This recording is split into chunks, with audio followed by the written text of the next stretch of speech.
Всем привет, это Шымкент Инсайт, рубрика «Визит-центра города». Меня зовут Аяжан, и я сегодня расскажу не про достопримечательности, а о реальных ситуациях, когда визит-центр действительно помогает туристам. Зачем сюда заходят, какими вопросами и почему Google не всегда справляется.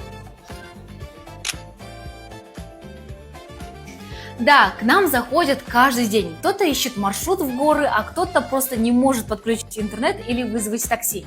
Иногда просто людям нужно, чтобы кто-то спокойно объяснил, как сесть на автобус или как найти нужный адрес.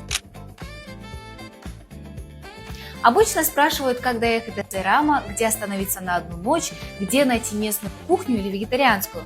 Иногда даже просят просто помочь купить билет на поезд или найти аптеку. И мы помогаем сразу на месте, без ожидания. Казалось бы, вся информация есть в интернете, но Google дает только список, а мы конкретный совет. Мы уточняем район, бюджет, вкусы и даем лучший вариант.